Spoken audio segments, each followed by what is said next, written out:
You gonna have any fights this week? Oh man, we gotta have some fights.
Up, everybody? Welcome to another Cage Match Wednesday night, a special episode because we have a special guest.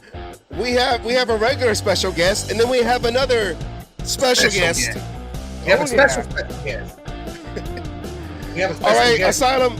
Let's go into our famous, shameless plug. Where'd it go? The shameless plug. I don't know. You gotta put it up. Welcome to the Cage Match. There's our plug. There you go. Oh, there it is. All right, everybody, go to the YouTube channel, Cage Match Show. Like, share, subscribe, hit that little bell. You get notifications every time we come on. If you're not into the YouTube, you can catch us on Facebook at Oakland Raiders Savage or Asylum. Both of we stream it to both those pages. Don't forget W. That's how there we go. WTG. Type in Cage Match in the promo to get 10% off. If it's in the comments, there should be a link in the comments. Not yet, but we'll get it up there. You click on that, you automatically get your 10%. Other than that, did I miss anything? No, but let's introduce. Oh, cut the music. Let's introduce Peggy Holmes into the show. Hello, Miss Peggy. Hello, guys. I'm so excited tonight. One of my dearest friends and someone who I think is a role model for how Raider Nation needs to stand up. We are so proud of our Raider guys before, during, and after football. Once a Raider, always a Raider.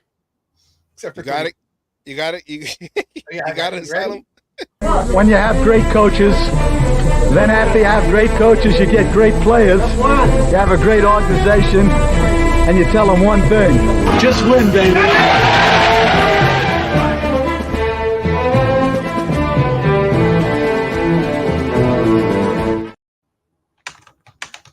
All right. And we now are talking about our special guest tonight, Raider legend Derek Ramsey, tight end for the Raiders. And of course, everybody remembers Super Bowl 15 against the Eagles. But Derek has proven himself that he can go beyond the gridiron. Born in Hastings, Florida, moved to Camden High School, was on championship basketball and football teams. He moved on. Everybody knows University of Kentucky, the first Black quarterback, led them to Peach Bowl victory on to the NFL, drafted 5th round by the Raiders. He moved on to, of course, New England, where he actually had his best years because, our team was so crowded with talent that Derek didn't get the reps. But in New England, he did. After the NFL, he goes into real estate, UK football broadcasting. He is Kentucky State Athletic Director, and then on to Kentucky State Government for Assistant Secretary of Commerce. Then he moved to AD at Coppin State, a traditional HBCU here in Baltimore, which is where I met him. And then on back into government under Governor Matt Bevin as Secretary First of Labor, and then he had the educational portfolio. After Governor Bevin left office, we coming right up to the present time, guys. UK Board of Trustees, he just finished a term there, and now serves as special assistant to the president of the Kentucky Community and Technical College System. Welcome to the show, Derek Ramsey.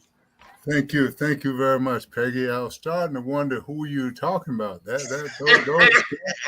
Man, I'm impressed now. I mean, that's pretty impressive. I'll take that. Mm-hmm.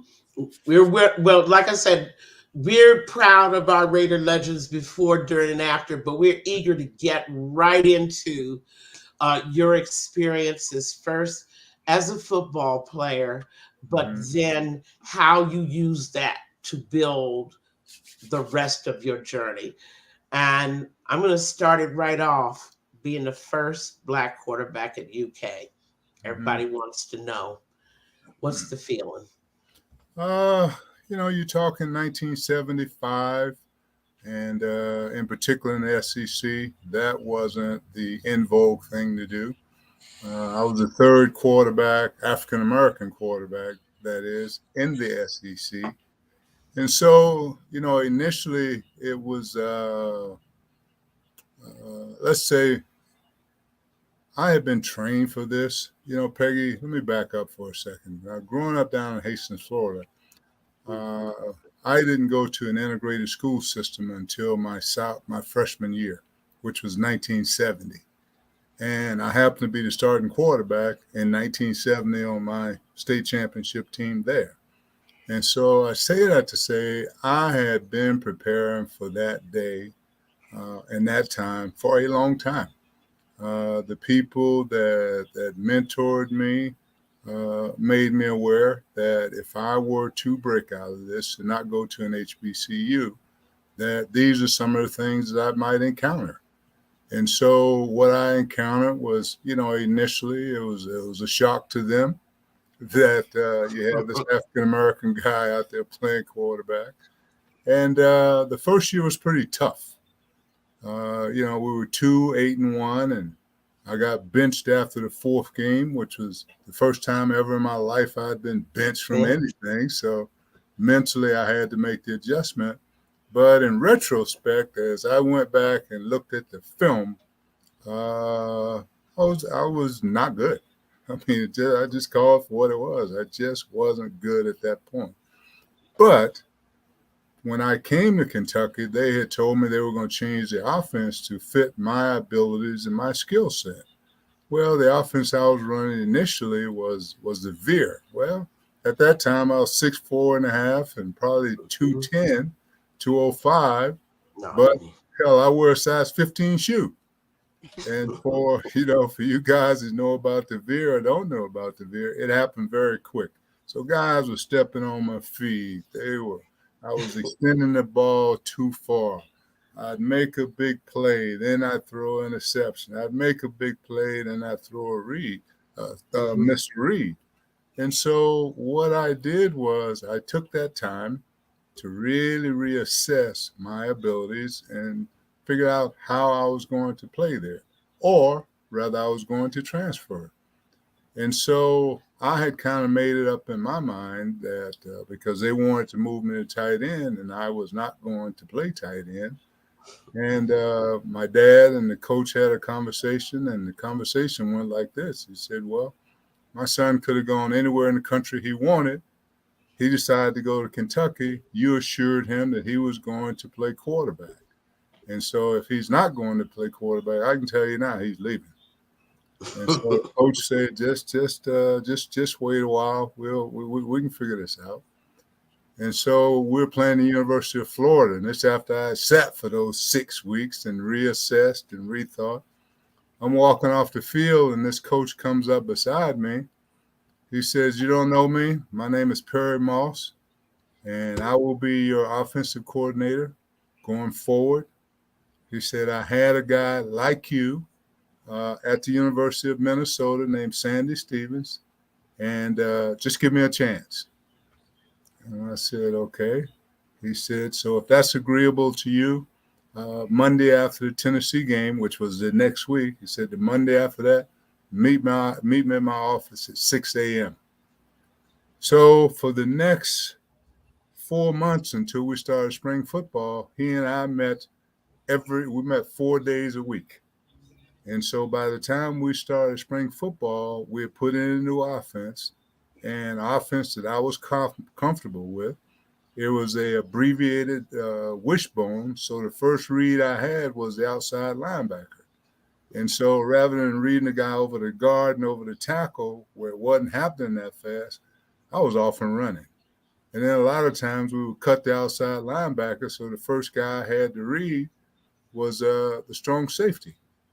And so the interesting part about that, we go from 2-8-1 to the next year with 9-3 co-SEC champs. And then my senior year, of course, with 10-1 and number 6 in the country.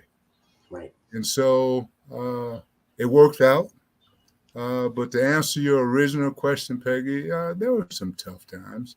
But again, I was prepared for it. I knew who I was. By the time I'd gotten to UK, I'd won 3 state championships in football, 1 in basketball. So it wasn't a question if I was going to win. It's just a matter of when I was going to win. And, when Art and I came there, it was so interesting because originally we had signed to go to Michigan. And Bo Schembechler, in all his wisdom, just before the national signing date, told me that he wanted me just to play football. And part of my deal was I thought I would become a pro. I just wasn't sure in what sport. So I was going to let my ability play itself out. And so when I came to Kentucky, Coach Kersey said, you keep your grades up, you can play basketball. And so I did for my first 2 years. And when Coach Moss came in, this was during the break. And so he said, hey, you want to be the 4th or 5th guy coming off the bench, or you want to be the captain of the football team? Well, let me talk to Coach Hall today, and I'll tell him I'll no longer be playing basketball. So that was an easy decision, and the rest is history. But great times. I played with some really great players. I would argue one of my high school teammates is probably the greatest defensive player ever to play at Kentucky, and that's not because he's my friend, but that's Art Still. Art was a man amongst boys. We played together, high school as well as college, and just a great teammate. And so that's kind of my story about UK. A great experience. Would I do it again? Absolutely.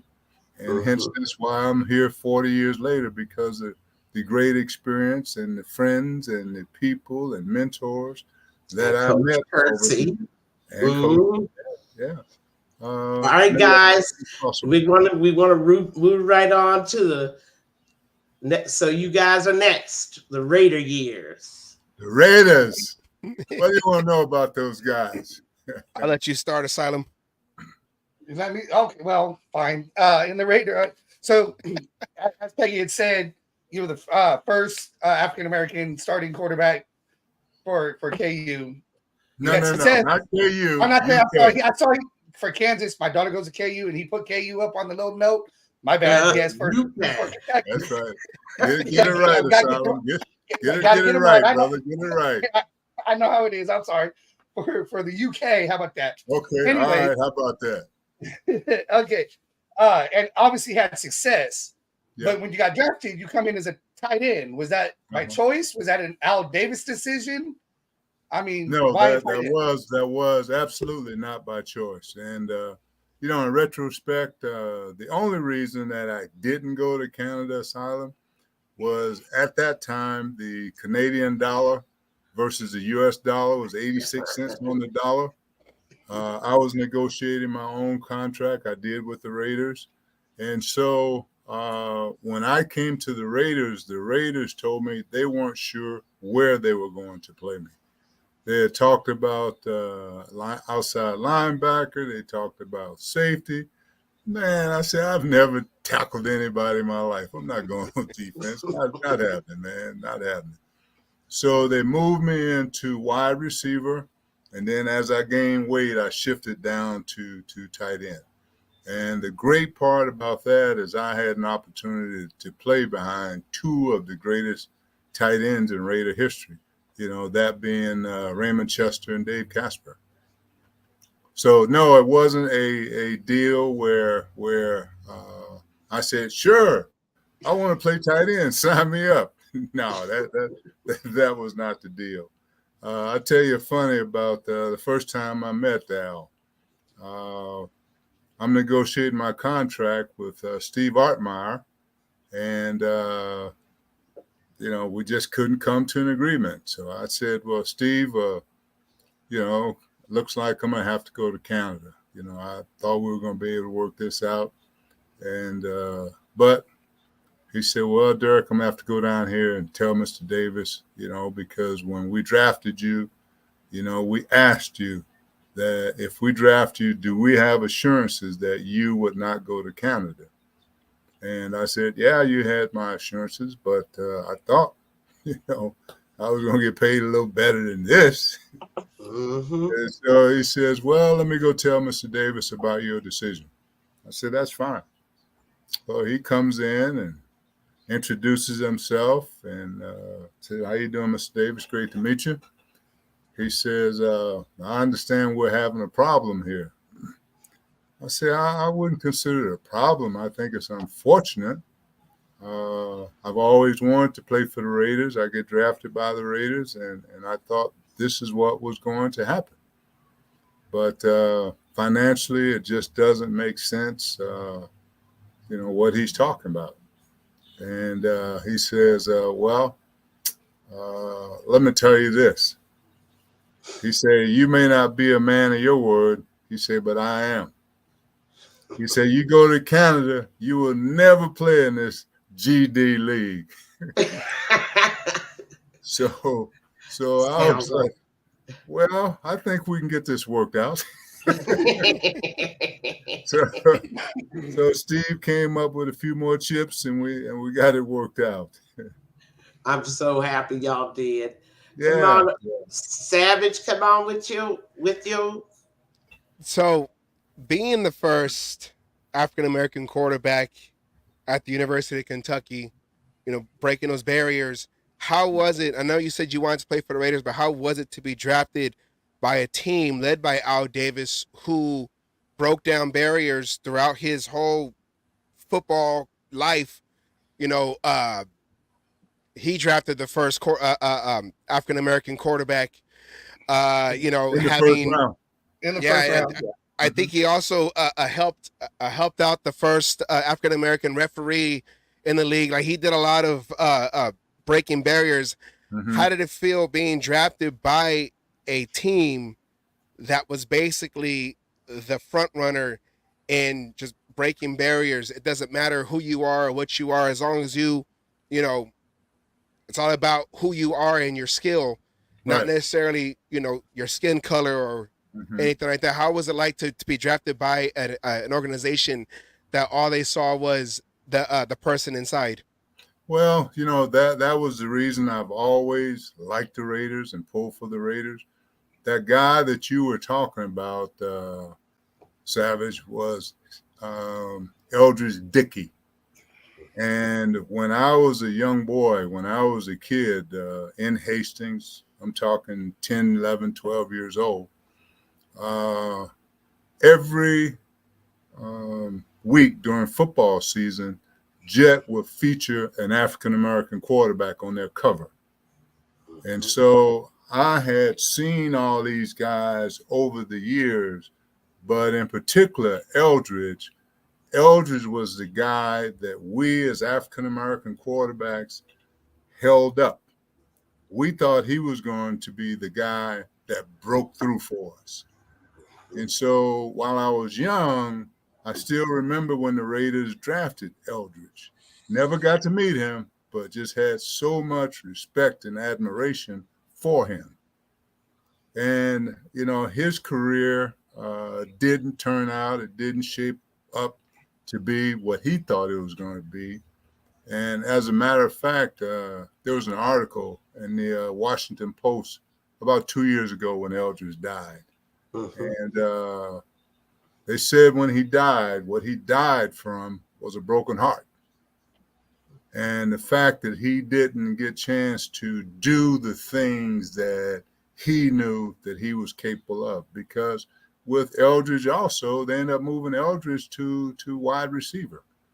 While Al had made that move, which was legendary for the time.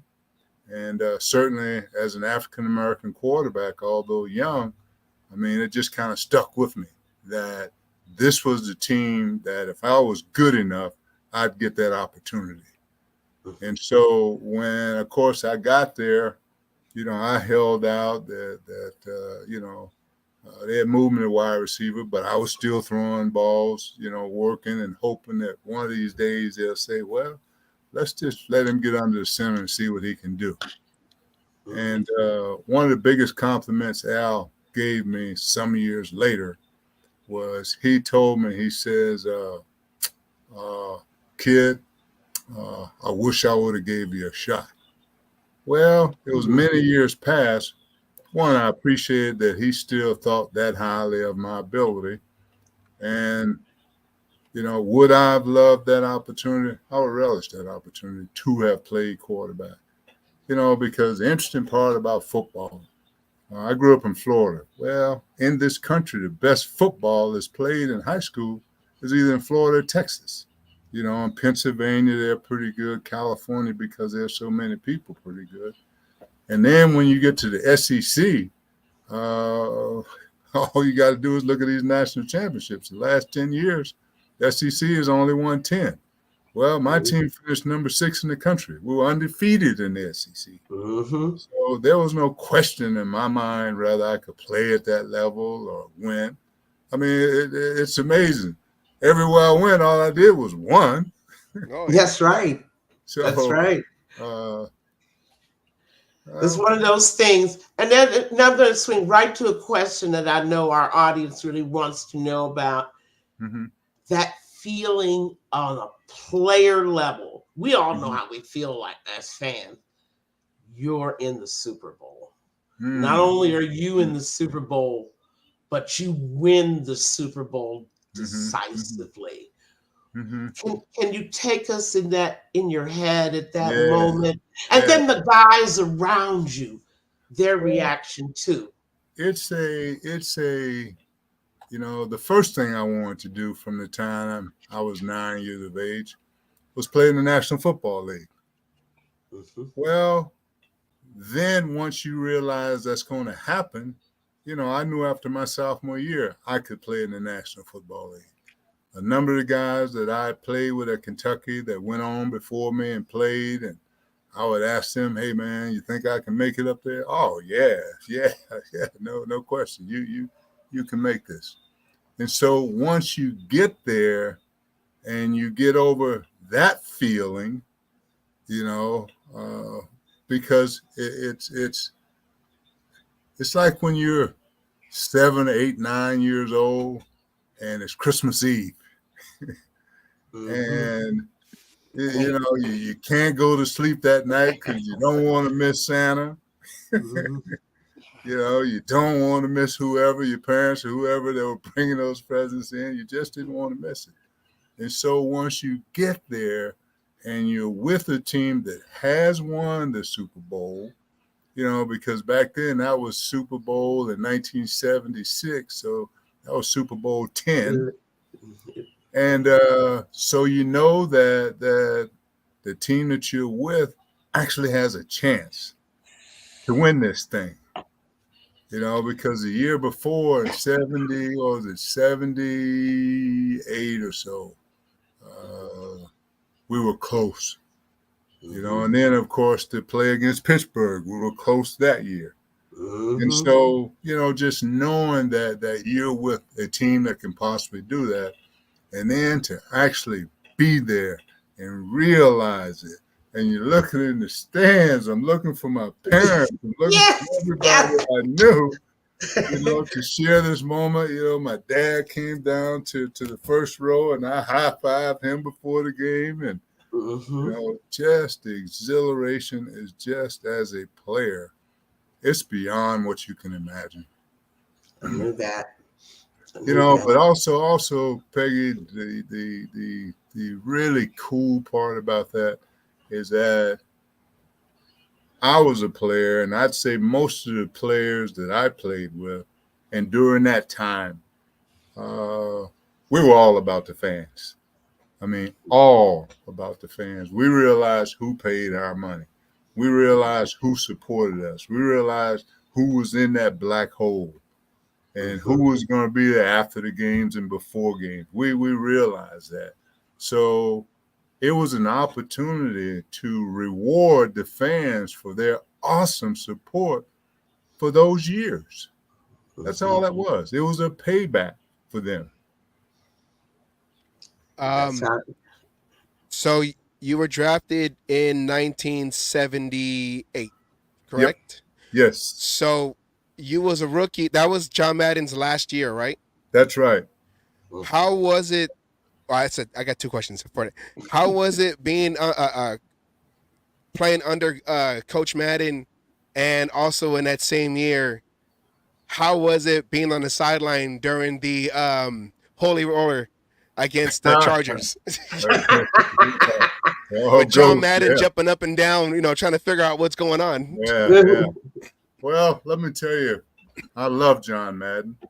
I've told John when he first retired, one, I'm going to miss him. But second, I think had I played my entire career for John Madden, it would have been different. Really different. Yes. And I'll tell you guys a story about John. I had been on the team about a week and a half, and John calls me in. I'm like, God, man. Okay, I've been there 10 days. I'm getting ready to get cut already. Okay. So I go in, and I say, hey, Coach, I said, whatever you're unhappy with, I got another gear. I'm just trying to figure out my way out there. And he just kind of smiled, and he said, don't worry about the other gear. He said, I'm about to tell you something, and if you share it with anybody, I'm going to cut you. I said, okay. He said, you're going to make my team. He said, I just need you to get out there and bust your butt and keep doing what you're doing. I said, Coach, just tell me whatever. If I'm not catching the ball well enough, let me know. I can work on it. I can get there early.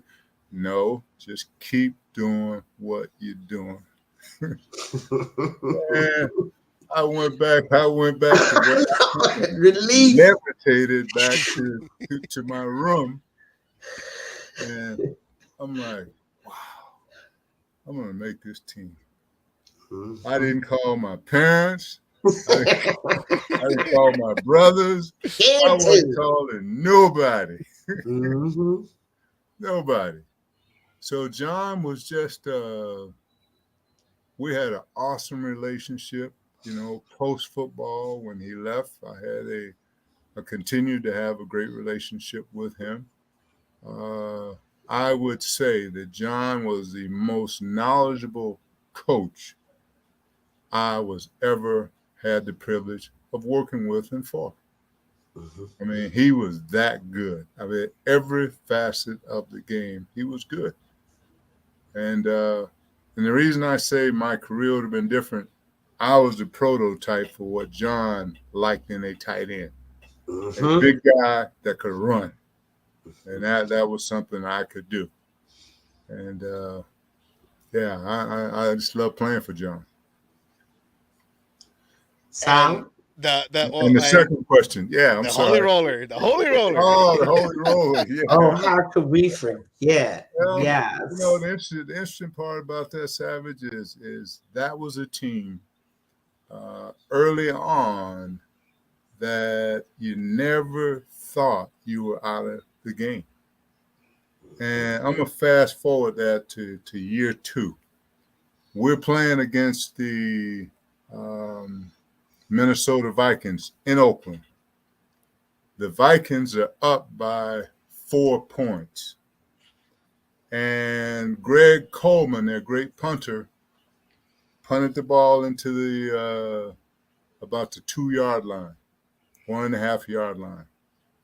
So when we came out on the field, and I was playing at that time because Chester had gone down with a knee injury, and we were using 2 tight ends. And so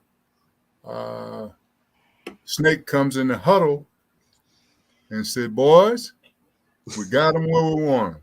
1st and 98. Right? So we go down the field methodically, score a touchdown, and he says, "Damn, I left him too much time on there." And we had left about 8 seconds on the clock. Yeah. I mean, just masterful players, and nobody was panicked. It was like, okay, guys, let's just go on and handle our business and, let these boys out of here. And that's what we did. Yeah. Well, I wanted to move it on because, of course, after football, we know in New England, you had one of your best years. Of course, you were making the money that you wanted to make. That's right. Then there came a point where football is over. And here's a watershed moment for a lot of former football players. Now, what do I do next? I got a feeling, Derek, you knew exactly what you were going to do next. What were your thoughts when you knew? Absolutely, Peggy. I mean, I'm a reader. I'm a statistical guy. I mean, still today. So from day one, I was thinking about what I was going to do next. And the reason I was thinking that way, because, in the crazy game of football, you never know when it's going to end. I mean, we'd all like to retire on our own terms, but in most cases, that does not happen. The average football career was less than 3 years, 2.76 years, somewhere thereabouts. And so I knew that at some point this thing was going to end. So hence, that's why I got into the real estate business after my 3rd year. Finally had some extra money. I had seen how that we had won the Super Bowl. And so I started investing in real estate. And, I later started to get other guys to invest in real estate. And I was helping them with their investments and as well as helping mine. And I put together a nice little portfolio. But then 89 comes. From 89 to about 94 was when we had the downturn in the real estate market, much like 9-10. It was bad. And so I ended up selling my properties and deciding to move back to Kentucky and went to work briefly for Blue Cross and Blue Shield. But I knew in order for my success to occur, I had to get back to the University of Kentucky because that's where people remembered me from. And so the next year I ended up going back to UK. But as you had mentioned, in 94, I became a radio analyst and a TV analyst for football, which helped me tremendously because that, being on that with that platform and with that microphone, I took advantage of it. So I then the next year went to work for UK and in community relations, and 2 years later, I went to fundraising, and then after that, I became an athletic director at Kentucky State. But Peggy, going back to my college days, I had two interests and two things I said that I would try to do if afforded the opportunity. That's be in athletic administration, and the second piece, being an elected official. That's be in athletic administration, and the second piece. And Solomon, we're hearing a little bit of feedback. Yeah, no, I got that taken care of. I had to go to my backup plan in case I couldn't get the technical difficulties to work. Always got to have a backup plan. All right. Derek, before you move on, yeah, I want to specifically go. Yeah, guys, I'm sorry. I know it's your turn. I want to talk about the NFLPA, which you were a part of. Right at the end, after your career was over, you actually stayed active in the NFLPA. And this is a mystery organization for most of us fans. Savage Asylum, I don't know about y'all, but I've always been curious. Just what do you guys do? I mean, what did you do? No, I was just Peggy. I wasn't involved or working with those guys in New York. I was just a member of the Retired Players Association. That's all right. We still don't have any visual end on that either. Well, with that, the NFLPA, of course, I had when Gene was our player rep, and then of course the president. I always felt, although I never had a need to call or use or their services, but I knew that I had a friend there, and all the players knew that they had a friend there. And so the Players Association, I think this last collective bargaining agreement, I think that most players would agree that it was more than fair. I think if there's any drawback to it or on it, was that the length of the contract, which was a 10-year contract. And so if I were negotiating that, which I wasn't, rather than getting a big lump sum over the next 10 years, I would have much rather had an accelerator in there each year or an increase each year. But like I said, it was a nice bump, and I didn't start taking mine until late. And the way that thing works is, you can take it at 45 and get 50% of your retirement, or wait to 55 and you get 100%. But each year after that, you get more and more and more. So in that respect, I think it was well done. But I'm certain that there are other guys who have different opinions about it. But for me, it's worked out fine. Guys, you got any questions? Because I'm brimming with some stuff. So post-career, and everything that you have accomplished after, what inspired you to want to write your book, They Call Me Mr. Secretary, Through the Lens of a Winner? Available on Amazon. What inspired me, Savage, was, first of all, I came from a very humble beginning, and a lot of people think that for you to be successful, you have to have all these advantages to get to the top. Well, I'm living proof that it doesn't take that. My mom, and I think, Peggy, as you read this book, you will see more and more how much I really appreciate my parents for what they did for me and my family and my siblings. I wanted to share something with not only kids that came from humble beginnings, kids that minorities, be it African American, Hispanic, Asian, whatever, that are coming from humble beginnings. Because the thing about poverty, and I've worked in a lot of that over the years, It does not distinguish whether you black, white, or whatever. It just doesn't. And so I wanted people to understand that if you put in the work, you do what you're supposed to do in school. Because my parents, when we were growing up, there were no allowances because I was an athlete.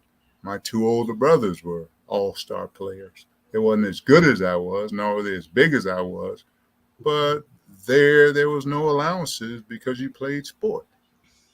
And so my dad was a great player in that town. Many would argue that my mother was the best basketball player ever in that town. And so there was an expectation of us with no exception. And so I just wanted to share with people what happens when you have parents that care deeply for you, that care deeply about your success, and that commitment. And I just wanted to share that with people. I just thought it was something valuable for them that they can use to talk to their kids, their grandkids. As a parent, talk to your kids. For example, Peggy, in that book, and I don't know if you've gotten there, but my dad, we could not eat until my dad got home from work. And my dad used to deliver fuel in the community.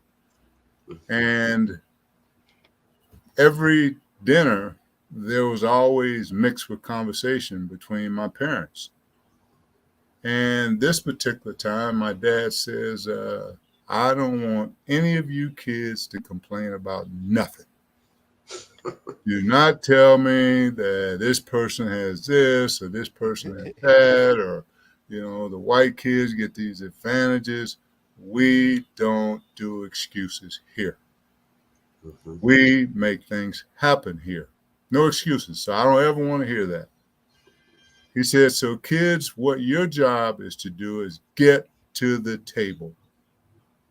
You get to the table where decisions are made. You get to the table where the pie is cut. And if not, when the scraps fall off the table, don't complain. So all my life, I have been trying to get to the table where decisions are made. And once I got to the table, I then had to figure out where the power was. So it's there's those type messages that my parents shared with me, the people that mentored me, all came from humble beginnings. And it's also something for young people to be able to dream. Like I said, from 9 years old, I'm walking around carrying a football in my town under my arm. And people say, oh, that boy's crazy. Yeah, well, okay. 2 Super Bowls later, I guess I was. Yeah. But those are where dreams begin. Yeah. And that's where it begins. Walking around with a football. Everybody knows that guy was in the neighborhood, don't y'all? Remember that? Or the ones that were always bouncing a basketball. Every time we saw them, they had, it's like, wait, stop it already. Next thing you know, he's Adrian Dantley. Oh, yeah. Yeah. I mean, in my neighborhood, that guy never put a basketball down. I'm serious. Yeah, he was a pretty good basketball player. I think he was. And that's maybe where your dream asylum. You wanted to and when you talk about AD, I mean, yes, he was bouncing the basketball, but just bouncing the basketball will not get you into Notre Dame. That's true. Okay. But I'm telling you, he was out there at 6 a.m. in the morning. I'm telling you, throwing hoops. And that was you, wasn't it? Yes, it was. I know that was you. Yes, it was. Yes. And so I just want people to know this, know that they too can accomplish what I've accomplished.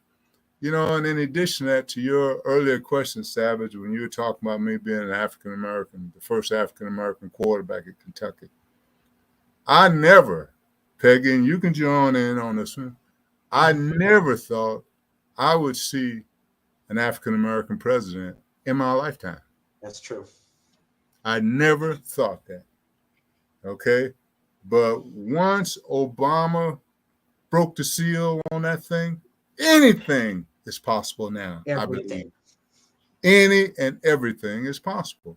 And so that's why I want to share my story, because there's so many kids in these country towns like I grew up, and the inner cities like where I finished over in Camden, that have nothing, but are capable of having as much as they want if they're willing to work for it. It's not going to be easy.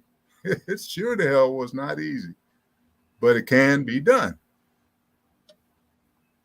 Yeah, I was reading about the book, about Yeah. your book that you wrote, and you had put that your whole family was all-star athletes. Yes. But your parents, even though everyone was star athletes, your parents were more, they wanted all their children to go to college, even though your parents were not able to experience that, Mhm. but they really pushed you guys for academics. Mhm. Like God gave you guys athleticism, but you got to work to have that other plan of academics to succeed in this world, Mhm. especially with all the barriers that are, in front of you to break. Right. How was that? How did they push you guys to focus on also academics? Well, And- it wasn't about pushing. It was acceptance. That was just an expectation. Disgust. I mean, Yeah. this is. I mean, there was. My sister ended up graduating, although these are small classes, but still with high grades. My sister ended up graduating in the top 5 in her class. My brother next to me graduated in the top 5 or 7 in his class. So the expectations were there. And my sister was the oldest, and then my number 2 brother. And the interesting part, my oldest brother, he was an okay student, but dang on if when he went to college, he was on Dean's list every semester. So just those study habits and acceptance, because I remember my sophomore year, right? My first year at UK, I'm over 3.0. My second year, I'm the starting quarterback, so I am the big man on campus. Yeah. I am the quarterback, right? Yeah. That semester, that football season, I had a 1.8. Oh my God. Right? And my mother called the coach and told him, if this happens again, he's coming home. Interesting. So you understand me, Coach? I did not send him up there to embarrass this family. That's not how we do things. So if this happens again, he's coming home. And don't waste your time calling me, Coach. He's coming home. Wow. I mean, so there were no exceptions. Yes, I was a good player, and after my sophomore year, I knew I was going to be a pro. But that don't mean I was going to slack off. I mean, that just wasn't happening. And Peggy, after I got drafted by the Raiders, right? Mm-hmm. I called my parents because I'm all excited. I got drafted. I got drafted by the team I wanted to play for. My mother said, "That's good, son. That is very good. I am happy for you." She said, "But what you've demonstrated is that you're just big, dumb, and athletic. Call me when you get your degree." Exactly. Mm-hmm. Yeah. Exactly. So again, like I said, I mean, I'm like, yeah, I can finally do something for my family and help my parents. Call me when you get your degree. You just demonstrate you big, dumb, and athletic, son. That's all you've done. Mm-hmm. And Derek, I really wanted to get, roll this up talking about your passion, which is the development of America's workforce, more specifically in Kentucky, the state that has your heart. Mm-hmm. But this is a national issue, okay? Yes, it is. National import. Mm-hmm. Skilled workers in asylum, you and I talked about it. you're a machinist. Mm-hmm. You're talking about shortages on a massive scale. People Right. never stopped in encouraging college and Mm-hmm. get a 4-year college. They never stopped Mm-hmm. to think, who's going to build the houses, Mm-hmm. the Mm-hmm. roads? Mm-hmm. Who's going to make the equipment and the Mm-hmm. tools that Mm-hmm. we need to engineer this society? So Mm-hmm. I want you to tell us a little bit about what you're doing in your new job. I know it's only 2 weeks old, but you're now working with the Kentucky Community and Technical College System. Yes. And Well, you're not Peggy, being called what to the what? coach's office. Sorry. Go ahead, please. Go ahead, Asylum. It's only 2 weeks old, but at least you're not being called into the coach's office right now. No, have I been called to the president's office either, so I guess I'm doing okay so far. Uh-huh. Now, this is this incredible opportunity that I've been afforded is a continuation of what I was doing when I was secretary. And when I was secretary, I worked guys to really bring apprenticeship to the forefront. You know, when you talk about getting a degree, Peggy, when we came through college at that time, 1978, when I graduated, if you had a degree in walking, you had a job. Mm-hmm. Fast forward that today, young people are staying in the basements until the age of 26. That's 4 years removed from college, or 3 years removed from college. And so to take you down a little memory lane, if you go back, Asylum, back into the 70s, that's when the schools, the shops, and all those things, vocational schools, lost my word here, vocational schools, they were then starting to close down because what they were saying was those schools were for dumb people. Everybody else was going to college prep thing. And so over time, they've closed these schools, and now we're in a hurt. And I think after the pandemic or during the pandemic, if that didn't teach us, nothing will. Mm-hmm. That all the stuff that we have for years shipped offshore has now come to roost. Mm-hmm. And so from my perspective in our country, and I know, well, let me give you some numbers. When I left office in 2019, we had 650,000 journeymen and journeywomen in our country. We had 330 million people, 340 million people. And oh, by the way, Asylum, the average age at that time was 59. Oh, boy. Okay, so you got all these people out there that can retire or have retired. And so for the U.S. to be the dominant power that we allege and claim to be, we have to develop more of these people. Now, when I was secretary, I would, because I was over workforce and labor with the economic development secretary, I would sit in with him and his team when they brought prospective businesses that were moving to Kentucky. Mm-hmm. And there was 2 questions that they always asked.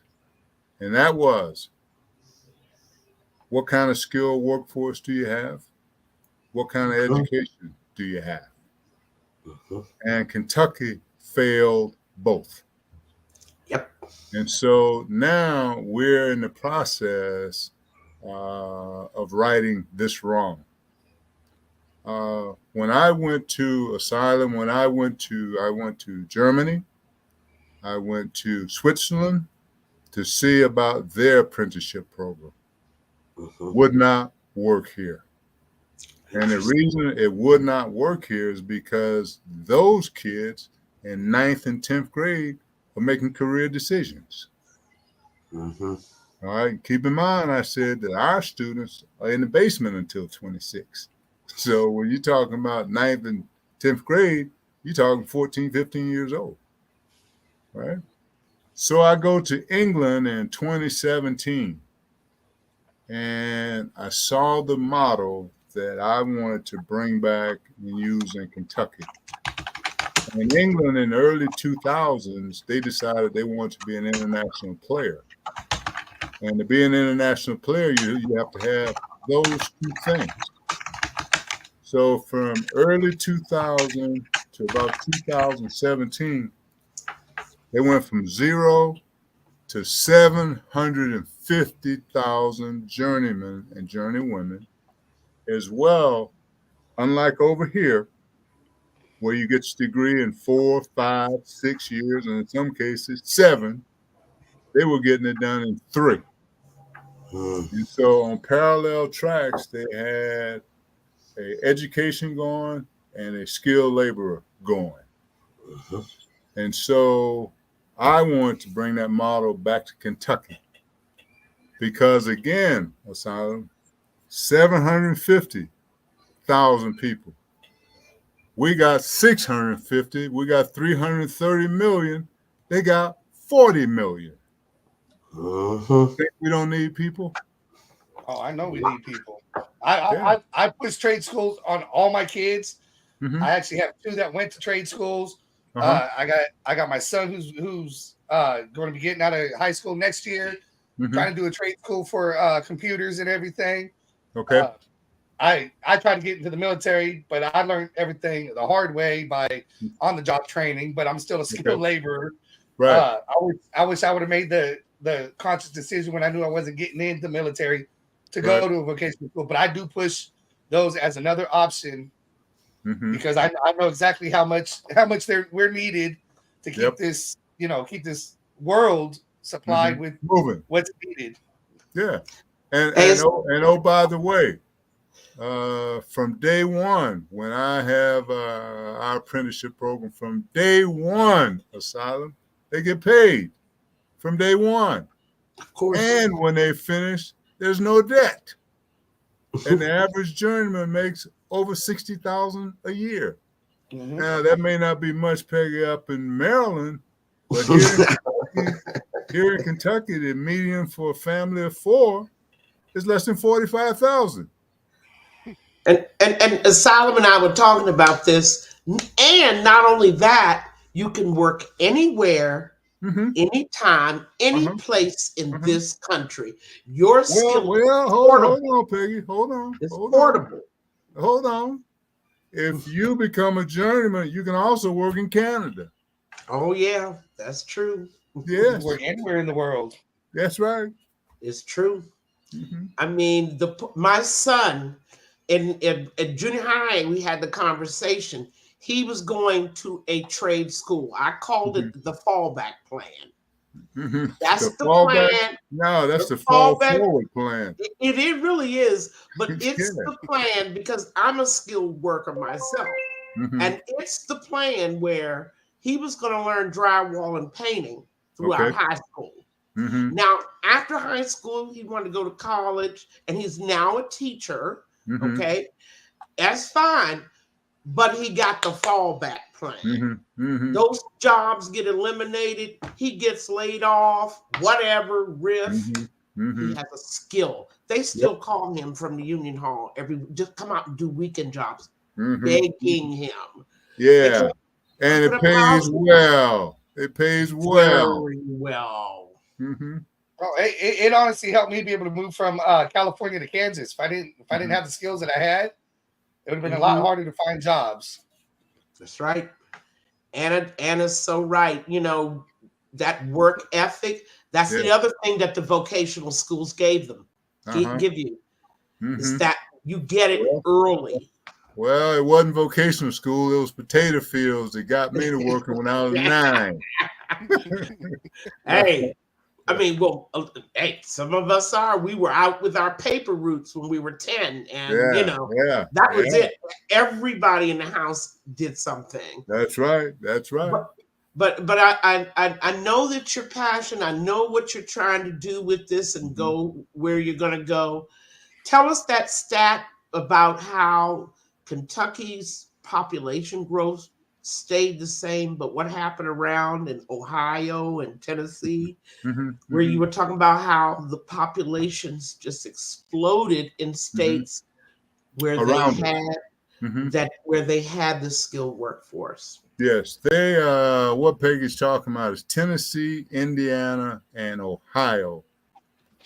35 years ago, or somewhere thereabouts, they were within, oh geez, 750,000 population difference. And then you fast forward that to today, uh, Kentucky is 4.8 million people. Indiana has 6 million people. Tennessee has 7.8 million. And Ohio has 12 million. And I have to wonder, why did those states have growth and we didn't? Yep. And from my perspective, as I look at the numbers, it's because we don't have an educated workforce and we don't have a skilled workforce. And that still haunts us to this day. Hence, that's why I'm trying desperately, not only myself, but others here in the state are trying to support this whole skills and get it going. Well, we certainly wish you the best of luck in this, because this effort is vital for national security. No This is question. about our nation's Mm-hmm. future. Mm-hmm. And I think that I'm telling you, because I work on Capitol Hill, I work right here in Washington. That's all they're talking about. Yeah, it's In the workforce. White House, the Yeah. military, and the Department of Defense. Mm-hmm. I'm telling you, that's all they're talking about now. Mm-hmm. They're not talking about 9/11. They're not talking about COVID anymore. Mm-hmm. They're talking about the national workforce, skilled workforce shortage. Yes, ma'am. And that got my attention, because I know these guys. I mean, they'll talk about anything else, anything, just to get their mind off of whatever. Mm-hmm. Yeah, but they're well, talking about this urgency. is something. This is something, Peggy. If you were really following the workforce, of course, I started following the workforce once I became Secretary of Labor. But I think, had you been really paying attention to it, you could have saw this coming. Yeah. I mean, I will make one bold statement tonight. If Kentucky does not fix our workforce here in the next 5 years, Kentucky will look the same in 25 years. Wow. I mean, let me give you a better snapshot. You go back 25 years ago, Louisville, Nashville, and Indianapolis were virtually the same. Yeah. Fast forward that to today. Indianapolis is up here, and Nashville, you guys know, hell, you can't put a rocket on it to slow it down. I mean, it's just growing crazy like. So we don't fix it. We don't fix Kentucky in the next 5 years, 25 years. You can just take a break and say, I'm going to just hang out. It's not going to change. Well, thank God they have people with Kentucky in their heart like you, because I'm telling you, it's going to take leadership, dynamic leadership. Absolutely. Absolutely. And they have to put aside political difference. This ain't about politics. This is about the future of the country. Well, Peggy, to what they're projecting. And like I say, I read all these stats now. Well, not now, since I've been in this business. They're projecting in Kentucky in the next 25 years to grow by 253,000. That's 1,000 people a year. I know. Mm-hmm. I know. Mm-hmm.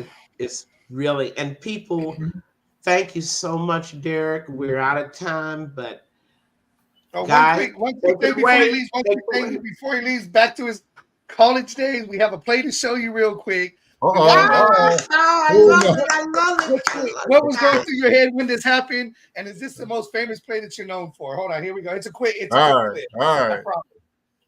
You can talk while going. I'm sure you know what Okay. this play is Yeah. right here. Let me make one correction. I said 1,000 a year. It's 10,000 a year. 10,000 a year, right? That'll be moving here. Let me get Wait a make sure minute. my numbers are Where's right. the man's jersey? Where's his Where? jersey? Is that Penn State? Yes. Yes. Is that putting it on Penn State? Yeah, that's putting it on. Yeah. Fantastic. I don't know, Peggy. I was a bad man. Hey, you were so fast. You ran out of your jersey just flew off. You were so Hey, fast man. scoring that touchdown. Just blew it off, Savage. That's what happened when you run like I did. Not even the jersey was going to stop him. You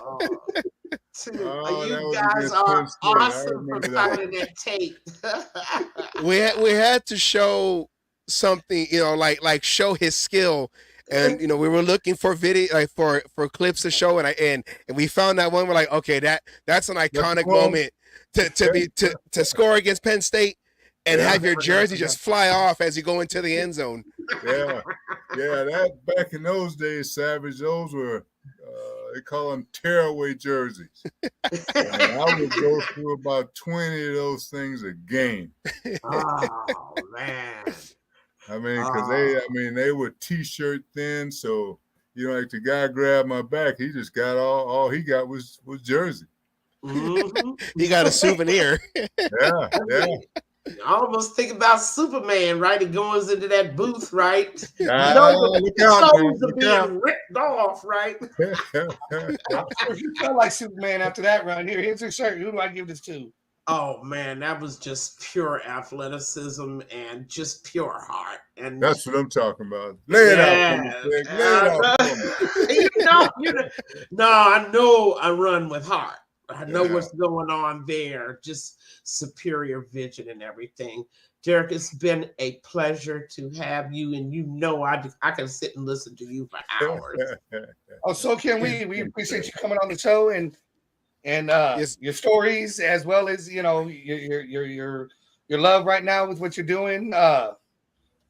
Savage, got anything to add to that?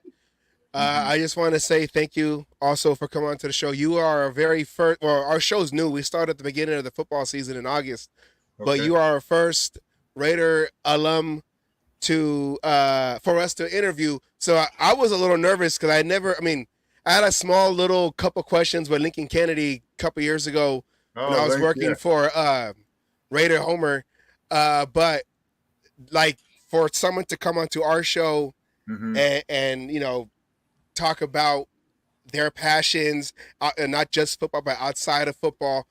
Yes, this was big for me. Oh, this is big for us. Thank you. Yes. No, you know what, Savage, that when you show that Penn State deal, my sophomore year that I was telling you about, we were 1-2-1 when they benched me. And they benched me after the Penn State game. Right?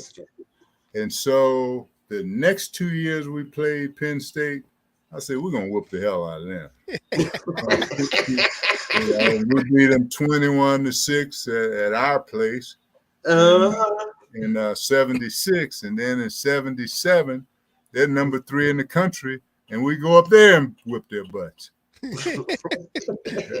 Yeah. So, right. That's like that old T-shirt saying that you would get. It'll probably that dude that tried to attack you probably said, I tried to tackle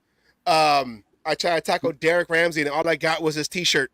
Yeah, that's right. All I got was this ugly T-shirt, right? Well, guys, I gotta run duty calls, and Derek, you're free to stay on after me because I know these two guys. They can keep you talking about the book for a little while, but see you soon, and Derek will talk, okay? Okay. Bye-bye, guys. See you Good to see you, later. Peggy. Thank you very much, dear. All right. Bye-bye. Bye-bye. Talk to me, fellas. All right. All right. Okay. Hey, let's say, you want to go first, Savage? You can go first. Okay. So Well, I just want to say, I know what you're talking about with the legends and everything, with the Al Davises, John Maddens, and all that. I do have both them tattooed on my neck. You After got who tattooed? John Madden and Al Davis. AD? I got them. I Okay. don't know if you can see, but yeah, I got it. The silhouettes that they had done, the patches that they made for them after they both had passed. I Yeah. took those silhouettes and tattooed them on my neck with the Raiders hold on. shield. Show it again. Show it again. Oh, okay. All right. And actually, Raider Savage is the one who designed the tattoo for me Mm-hmm. with a slight modification, and I got it done. What was it? 3 weeks after John Madden died. Mm-hmm. So, going back to your Raider days, Yeah. I had asked you how it was to play under Madden, but Mhm. going into now it's 1979. Right. Tom Flores' first year, Yep. and I hear like they're almost their demeanor, they're almost night and day. John Madden was like this, very Bigger than life. animated, Bigger than life. Yeah. yeah, and then you had Tom Flores, who was just more, calm and Cool, collected. man. Cool, yeah. And I had a great relationship with Flo. Flo was my receiver coach, and so we had a great relationship. And Tom, I really, really enjoyed playing for Tom. Yeah, learned a lot. And the thing with the Raiders, they were such a teaching organization. You learn football, the fundamentals of football. And, between Tom, and then once Tom became head coach, then Lou Erber became our receiver coach. And he was the guy that got me to New England. He had left after the Super Bowl year that year, after the '82 season. And we had a great relationship, and he knew of my abilities, and I was unhappy with the Raiders trying to get my contract done, and then Todd emerged, and I just refused to play behind Todd after playing behind Raymond and Casper. I just wasn't going to do it. To me, that was an insult to them. And that's not to disparage Todd by any stretch of the imagination. He and I were friends, but I just wasn't going to be his backup. That wasn't going to happen.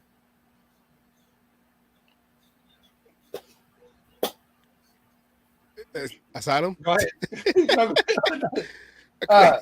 Okay, well, I don't know if you've kept up with what's currently going on with the Raiders and everything else like that, but if you have, how do you feel about this whole AP hire? Back here, I don't know about you guys up that far up, but the only time we get their games are when they're on Monday night over here. Because I'm in Kansas. So I know the feeling. Yeah, I get to see the Bengals and Pittsburgh all the time there, since they're just right up the street. So I'm hopeful. We've been bad for so damn long. It has to be close to our time, and I haven't met Coach yet, but whoever's on that sideline, I'm all in. As part of Raider Nation, and after giving up a little blood and tears out there, I forever will be a Raider fan. So I'm hopeful. And one of the kids that I trained over here, or mentored over here, is Champ Kelly.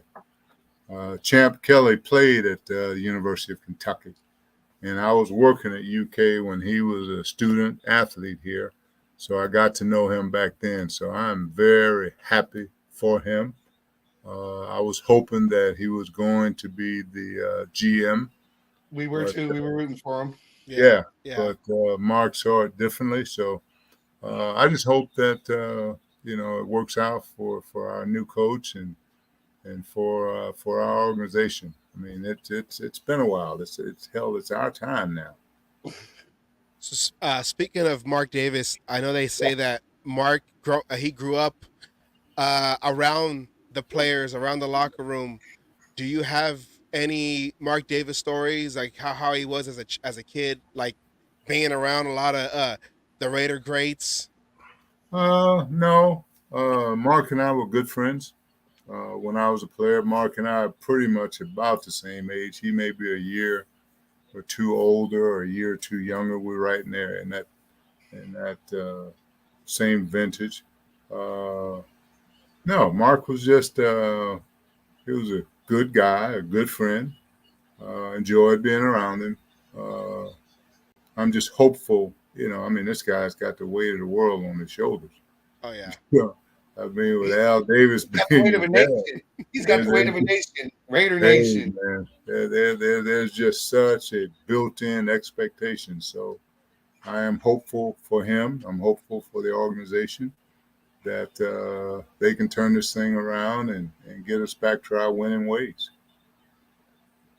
And without Davis being part of the Raider organization or as a player, how was it meeting Al Davis, being around Al Davis? Do you have a Al Davis story that you can share? I shared that one with you when I first met him, but I had until I started requesting to be paid, I had a great relationship with Al. It kind of went a little sour after that because I was going to hold to my gun. And, at that time, that was my 5th year. And I'd have been just as satisfied retiring and moving on with life. Because those first 5 years wasn't paid very well. And so I had a lot to make up with. But, for me, you look at life for what it is. And it's a great game, the game of football, a game that I love. But, there's this thing called life too. Mm-hmm. And so I had to make that hard decision. Because I remember Al told me nobody wants to be traded from the Raiders. Well, I do. And that wasn't a slap at him. It's just that I had stood my ground. Let me tell you a story. I'll tell you a story about Al. And he kind of I wouldn't say set me up, but he made me understand that I was underappreciating myself. Al Davis used to drive a black Cadillac Brougham. And when we were flying out, I would sometimes get to the airport the same time Al did. And I would see him, I would have somebody dropping me off. I would see Al get out of his car, walk into the airport, and nobody came and got the car. And I just thought, man, this guy's got that kind of power over the FAA. And so anyway, I told Al, I said, you know what, Al? I said, in my next contract, that black Brougham that you have, I want one of those for my mother. He looked at me and he said, kid, I don't want you to think about no damn Cadillacs. I want you to think about owning 747s. Right? So that told me that I wasn't asking for enough. And so from that point on, I wanted to be paid, period. If it meant my career was over, I was fine with that. I mean, because I, one, was not going to be defined just as a football player. That wasn't going to define me. I just had too much more I wanted to do, too much more I wanted to accomplish. And that was not going to be the end of Derek Ramsey. But, I love playing for Al.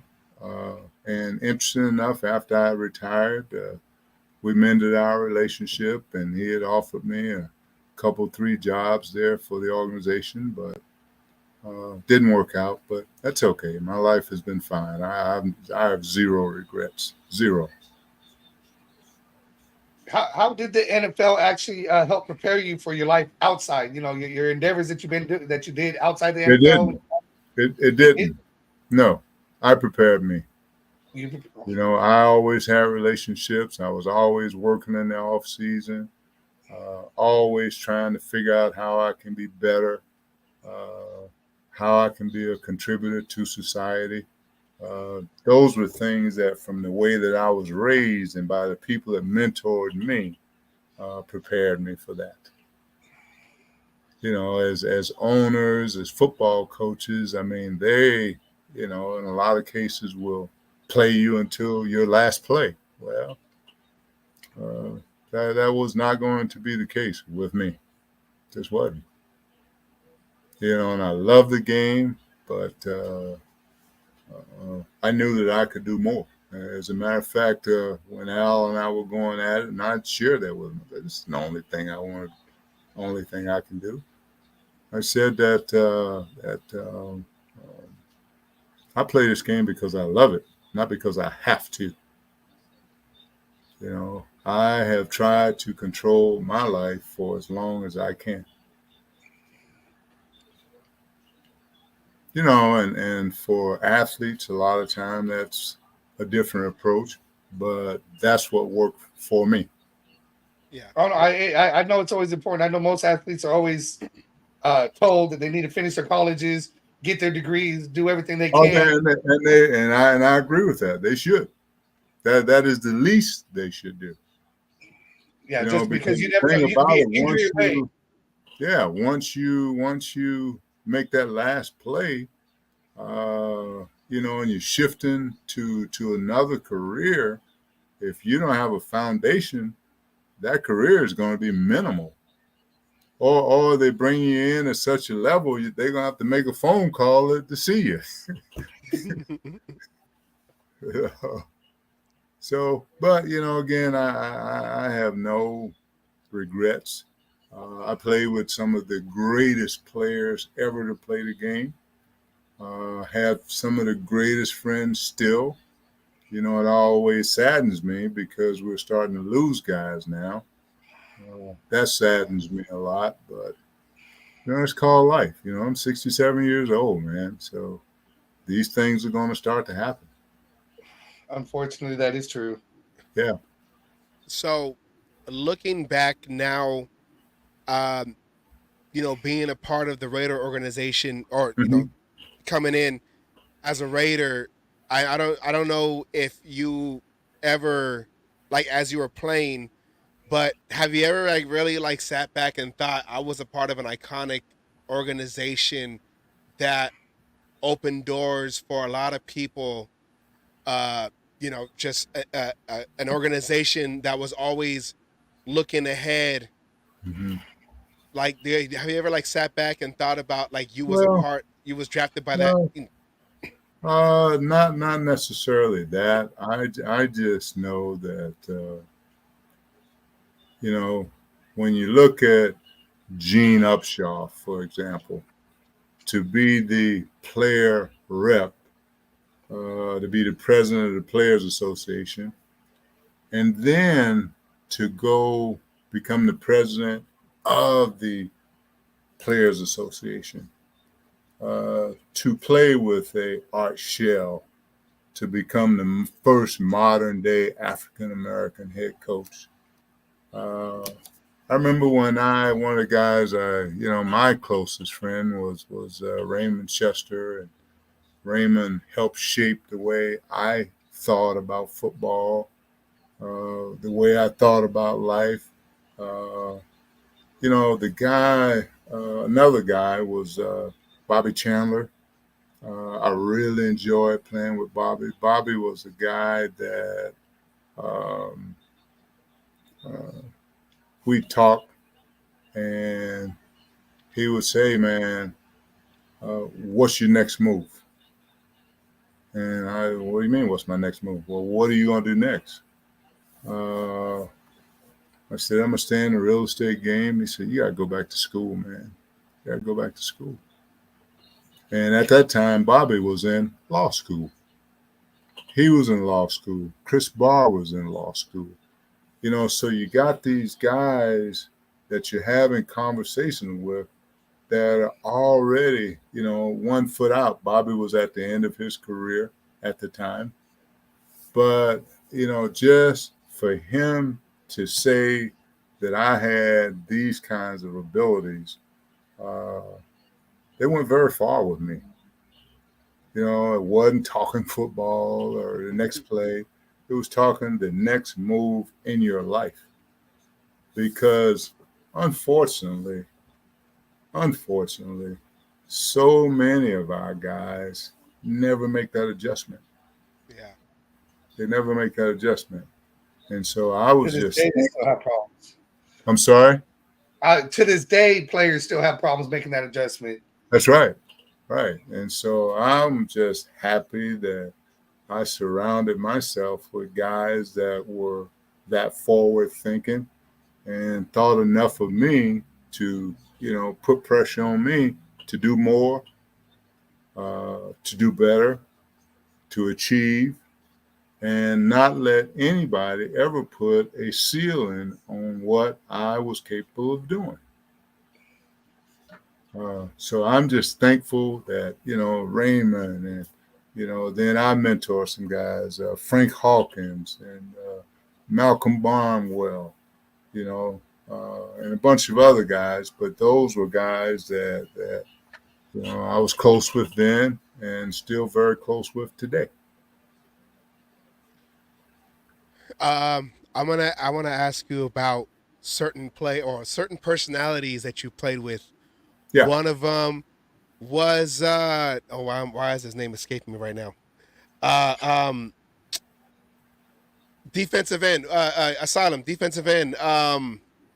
Lalo Zato or Johnny No, not Matuzak? Matuzak. Was Matuzak as out there as he seemed? Like, was he that crazy? Like out like that wild child type of personality? Yeah, Johnny was. I had been warned about John. John played for my college coach at the University of Tampa. And he had told me, he said, "You're going to play with this guy and this damn guy." He said, "Hell of a football player, but man, just let's keep him in front of you." And Johnny was a great teammate. I mean, he was a great teammate, a great football player. One of the most amazing things about John, I remember, John was 6'9", 320 pounds, and this brother had a 40-inch waist. At 320 pounds, 40-inch waist. Man, you talking about a dang Adonis, man. I mean, yeah. So I like you. Oh, go ahead. Sorry. Yeah, there were those kind of players, and early on in my career, Snake and I had a great relationship. We were both SEC guys, and Sis Trump was another. Willie Brown. Yeah, Willie Brown. I remember when they had moved me to wide receiver. Willie Brown was as fast as I was. He wasn't quite as big, but he may have even weighed more. I think he was 220 at that time, 215. And I was about 215. And I'm playing wide receiver, not knowing what the hell I'm doing. And Willie Brown back then, he had this famous move where he would go for the throat. And he would grab you in the throat and take you out of bounds. Right? And this one day, Brown does this to me, and John's like, "God dang it, Derek." He says, "Son, you're as good to me as a damn parked car. When you get out of bounds, you got to sit the play out. So you got to stay in bounds." And I'm thinking to myself, "Coach, I didn't just run out of bounds. Willie Brown took me out of bounds." But after practice, Willie then worked with me about getting off of the jam. And from that point on, I never got jammed by nobody. Nobody. The inventor of the bump and run. Yeah. So it was those kinds of players that you play with, that they see something in you, they take a liking to you, and they want to teach you how to play the game. And Raymond and Casper, they did the same thing. I mean, they laughed at me for a while, because once I moved in the tight end, I was about 220, and I was Ted Hendricks' whipping boy. 'Cause I wasn't big enough at the time, and he could manhandle me. And well, 2 years later, I was giving Ted all he wanted. I was up to about 230, and at that time, I was about the same size he was, and as strong as he was. I stayed in the weight room. But again, once I was handling Ted and Rod Martin and Phil Villapiano, hell, everybody else was easy. Good old Phil. Yeah. Good old Phil. Yeah, I love any stories about Alzado. I actually I dress up. I wear a straight jacket, and my number on my straight jacket is 77. Because when it comes to everyone always said crazy Raiders, crazy. And when you think crazy, you think Alzado. Yeah, Lyle he too was a great teammate. I mean, great. I only played with Lyle 1 year, and then I got traded over to New England. But he was a great teammate. I know there's been a lot of talk about Lyle, but like I said, he was a great teammate. Respected him. Obviously, a damn good football player. Yeah, no, it's just what's so interesting. It's so interesting to me, the perception of how players are versus how they really are. Yeah. I mean, that was the, it's, oh man, those guys are crazy. I remember my friends when I came back to Kentucky after my first season, and so people would ask me, well, man, aren't you up there? Who are you afraid of? I say, afraid of? I said, hell, I got all the damn killers on my team. I'm not afraid of anybody. Because at that time, the way we played, you hit one of our guys, we take your whole family out. Yeah. I mean, just a totally different mindset. Totally different. But it was a different day, and we did what we thought was right to win, and did what it took to win. They're going against the likes of Willie Brown, the best of the best. They always say steel sharpens steel. Absolutely. Absolutely. Did going up against them help you? Yeah, of course. The Soul Patrol. Yeah. Once I learned how to get off a jam, they were at my mercy from that point, because then the next year I'd gone from 210 to 220, 225. So I'm bigger than they are, stronger than they are. But again, you still have to learn how to navigate. For example, I never played against him. No, that's not true. I played against Jack when he was at Houston. People like Jack, you always have to know where they are. Always. I mean, if not, you can get your lights put out quickly. That was part of their psychological game back there. Oh, yeah. Oh, yeah. So you just always know, where those guys are, There were a few guys like that that I just had. I'll tell you a guy that I really admired was Mel Blount. And Mel Blount, we were playing the Steelers. And Mel and I are still friends to this day. And I saw him when we played the Steelers this year. And I thanked him, because I'd never really taken the time to thank him. This was my third year, and that's when I became a starter. And I was playing relatively well. And Mel came up to me and said, hey, man, he said, I've been watching you and watching your growth. And he said, on these different routes, you may want to do this or do that or bend the guy a little bit more. And one, I was pleased that Mel Blunt, because Mel was like Willie Brown. I mean, legendary. For him to think that I was going to be a decent little player, just meant a lot to me. Mm-hmm. How was the receiver room with guys like Bolitnikov and Cliff Branch, and you said Casper and Raymond Chester? Yeah. Freddie was another one that would take time and show me how to run routes.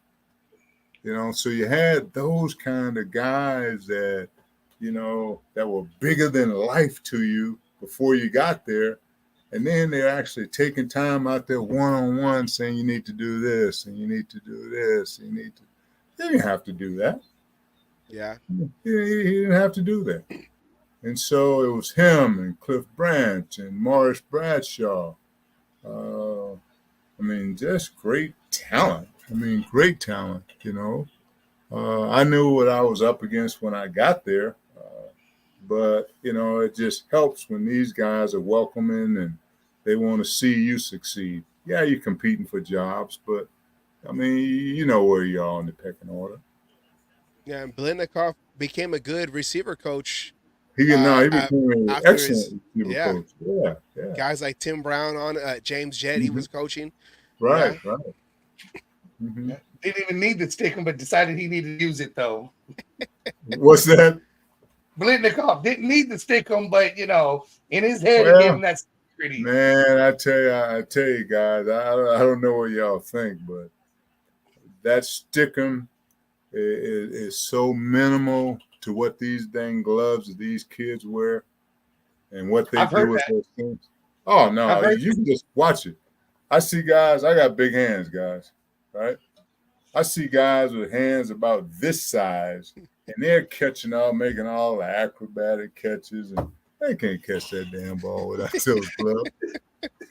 And I'm not hating on them. Like I said, I had my day in the sun, so. But I wish I could have had those gloves they had. Yeah. So being that the Raiders were the team that you wanted to be, that you wanted to get drafted by, and I know winning a Super Bowl just in general is a dream of a lot, of an NFL player. But how was it of every player? Yes, of every player. But how was it to win to be one of those guys that has a Raiders Super Bowl ring? How is it to the real one? Yeah, yeah, we got the replicas, but like, how is it to be a Super Bowl champion for the Oakland Raiders? Well, rather it's for the Raiders or rather it's for whomever. Man, when you win the Super Bowl, you're the numbers are starting to change now, but for example, when I won the Super Bowl 15, there were only 14 other teams that had won before. Yeah. So then you're talking about the elite of the elite. And that was for the second time for us in 15 years. And so, we were feared. Everybody wanted to play for the Raiders. All the mystique was more than life. We were the bad boys, and we relished that. We relish going to your stadium and you booing us, and we know that we're going to kick your butt. It's just beyond. The imagination, of what it's like and what it feels like. And it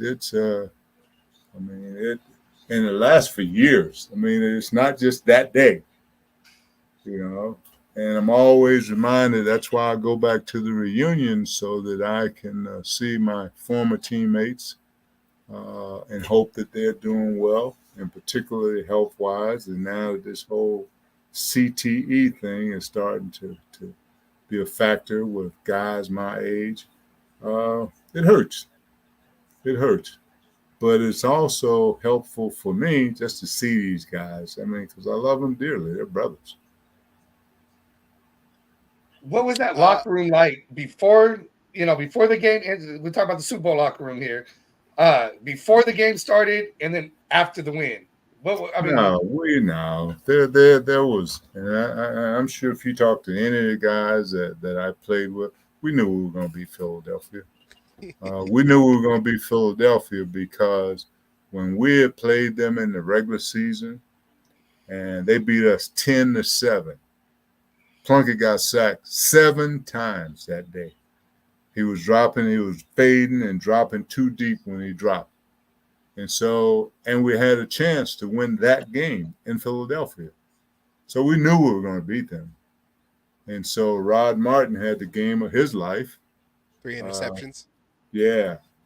Kenny King, had the longest Super Bowl catch.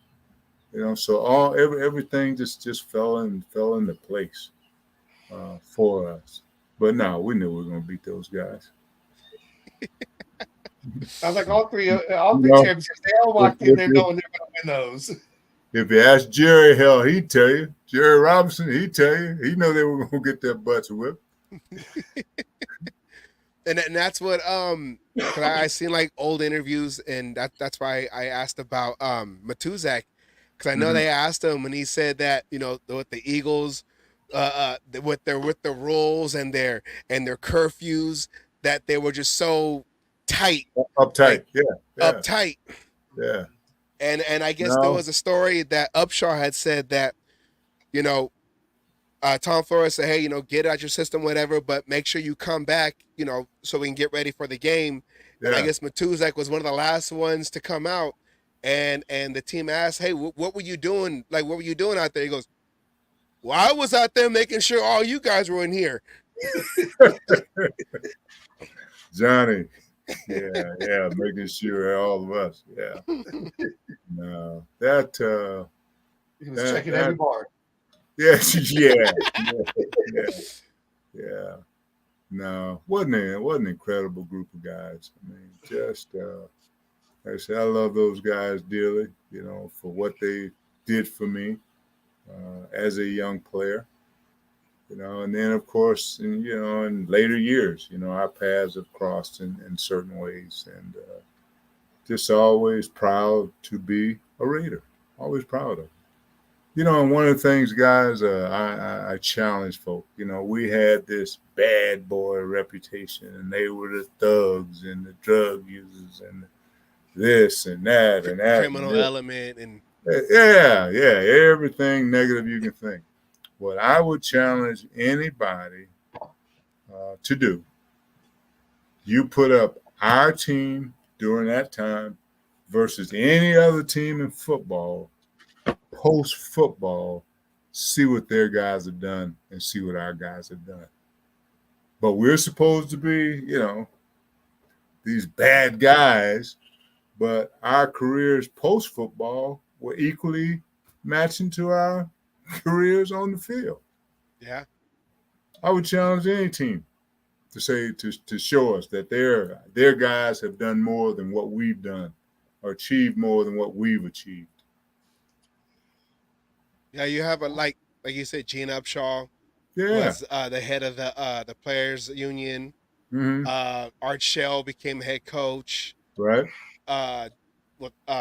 Jim Plunkett, he still works with the Raiders. Yeah.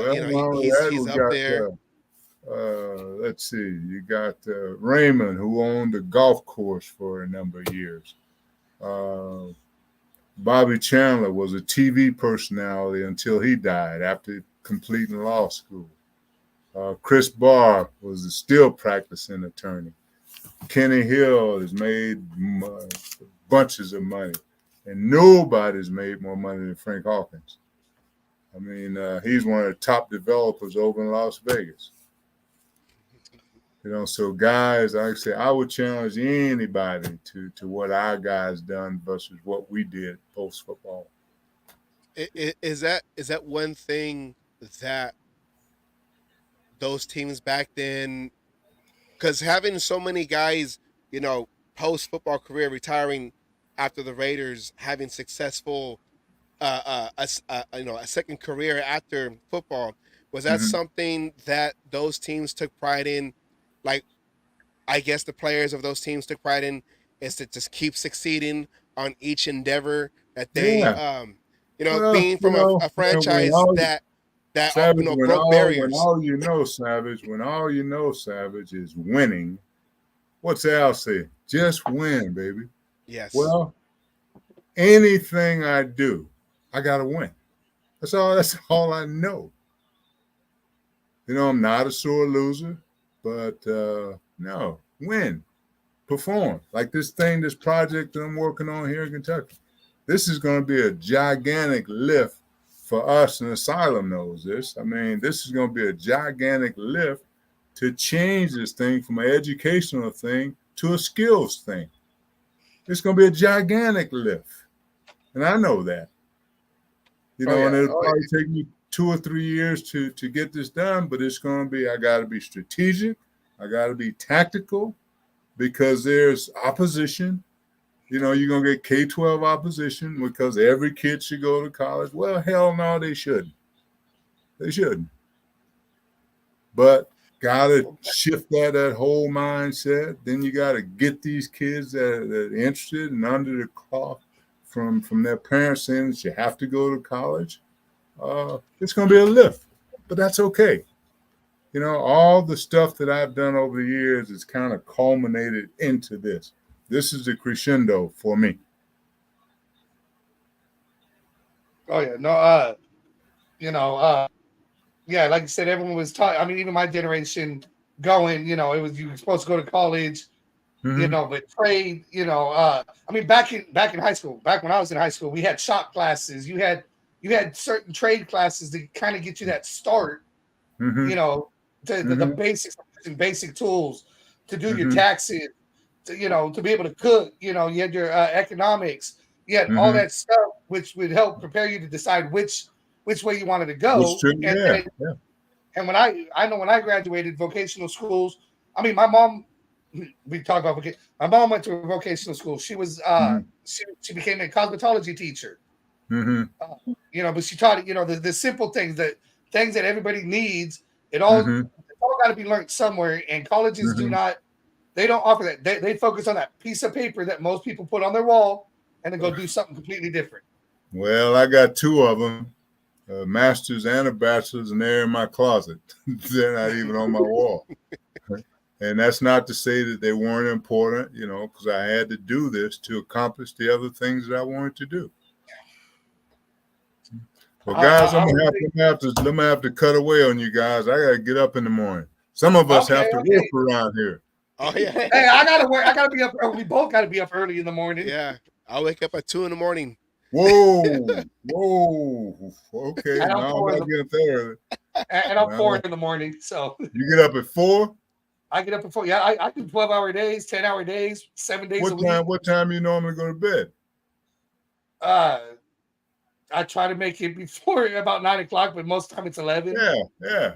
That's my shutdown time, about 9, because I get up about 5:45, 6 o'clock. No, 6 o'clock I'm starting. I live out in the country. I got to drive to get to work. I got like a 45-minute drive. So, I worked hard for everything I got out here, but I work hard to keep it too. Like I said, 7 days a week. You got that right. 10, 12-hour days. But it's a satisfying job, and that's what a lot of these people need to understand. When you get into these skilled labors, you go home, you feel satisfied. Yeah. You did something. You're tired. You earned being tired. You earned your relaxation time when you take your days off or your weekends come if you get them. And but you definitely feel like you accomplished something in that day when you get home. Yeah, and oh man, my commute's only 5 minutes, but I am a driver. That's my actual job, so I'm always driving. I'm still driving. So you CDL guy? No, I'm not up there yet. But I do a lot of deliveries to construction sites. I do haul, a lot of electrical equipment and stuff. But that's after doing 18 years of FedEx, 10 years of delivering for them. This is Okay. such a, much or a less stressful job. Mm-hmm. But this is I'm trying. We're going into like this video podcasting, and I'm Mm-hmm. learning a lot from YouTube, to kind of how to how to produce these type of shows, and Okay. like you said, we're here, and all we know is just trying to win, even if Mhm. it's first and 98. Ah, Even if it's first and 98, First and 98, baby. Got them where we want them. we're gonna try. We're gonna score. Yeah, I And like hopefully that. not Where leave. can I get a copy of this, guys? It would This be will, up Going on to watch it. it would be up on our YouTube page, the Cage Match Show. Okay. If we we keep it down, I could download it and either get your information and try to send it to you in an email, or I can send it to Peggy and Peggy can send it to you. Okay. I can give you my email. It's real simple. It's derek.ramsey@yahoo.com. Oh, I can remember that. Yep.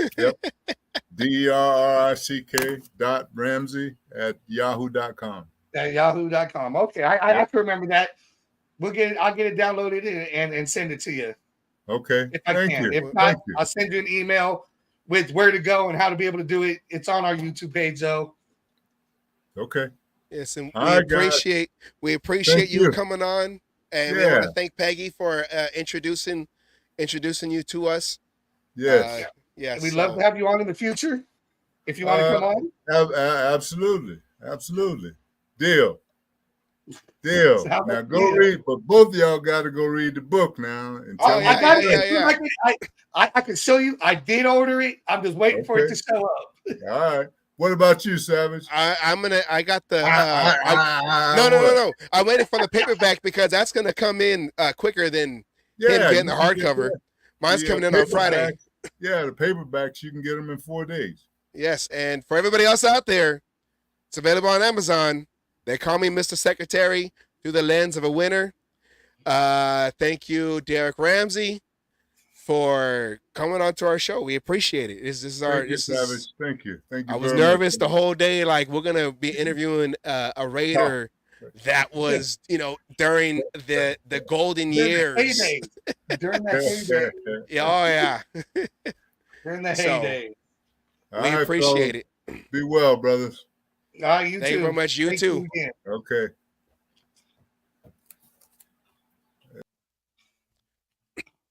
Oh wait, hold on. Let's go. Boom. There we go. Oh wait, that's too close. There we go. Woo! That was a hell of an interview. That lasted damn near the whole time. The rest of our shows, like, we gotta do a Friday show now. I'm just kidding. We can save it for next week. Only if there's big news. Only Oh if yeah, there's that big news. was. Hold on, we didn't do the. There we go. Thank you, Derek Ramsey, for coming on to the show. Our very first Raider alum interview. And yeah, I'm not gonna lie that I was nervous. I want to make sure I ask the right questions, and I want to make sure that we go into not just football Blindly. questions, but like his post football career and what inspired him to become the man he is today. So yeah, that was great. That was great. That was great. No, I agree. Yes. I agree. I don't think we could do anything else to help this show, honestly, other than getting ready to bow out so we can make sure it's under the 2 hours it's needed. Yes. Yeah, nothing we can do now can follow all that. So it was kind of like when Peggy first came on. I'm telling you, I don't know how to follow this. Even though we got only 7 minutes, I don't even know how to follow it for 7 minutes. No concussion this time. It's just more of an awe. This was a dream come true. I'm sorry, to be able to have a former player on our podcast, be able to talk football, to be able to. We're only 6 months into our show. What is this? We're only 28 episodes. Only 28 Wednesday episodes. 28 Wednesday episodes. I had to make sure when I was asking questions, I let me articulate the words I'm going to say. How was it with what's his name? Matuzak. That was but you kind of say on the line, it's like, okay, we had a lot of them. Which one did you want? I know. You just narrowed it down from 1,000 to 900. Okay, hold on. Hey, I was just happy that, bringing up that old video, Yeah. that he was impressed with that. I think it helped show that we was prepared for this. We was prepared. Good job, Savage. Thank you. I watch a lot of talk shows, so I was trying to get my my Arsenio Hall on, So Hey, and it sounds like he wants to come back, so we might have him on again. Hey, there we go. There we go. Hey, no, that was short. Devon said, "Congrats on your first Raider." Thank you very much. I mean, and and really, all the things needs to go to Peggy. Yes. Peggy's the one who set this up for us. Yes. Contacted him, got him on. And she just surprised us first. She's like, I'm gonna surprise you guys with a special guest, and we didn't really know who she was gonna bring, and then when she told us, we're like, okay, but we wanted to kind of learn more about the book to see, what was the inspiration for the book, what made him, write or want to write about how he succeeded post football career. So, Yep. and then I wanted to try to find like highlights from his college career, because he had a very successful college career. So Yes, he did. He did. Yes. He had a hell of a. Yeah, that's why I had to find out if that was an Al Davis move, or was he just willing to? I'll take any position to get in the NFL. And now we know it was an Al Davis move. We'll go Al Davis. And it's funny how, he said that nothing like a good production crew. We got the best. It's funny how he said that he's seen Al Davis come out of his his was it Cadillac. Yeah. And he says, I want to get one of those for my mom. And he said, you need to focus more on trying to get 747s. And he used that same, okay, I want to make more money then. Oh, wait. He used that shit against Al. You know that pissed Al off too. Motherfucker. Remember you said, I can't afford 747s with what I have now. So I'm taking your advice.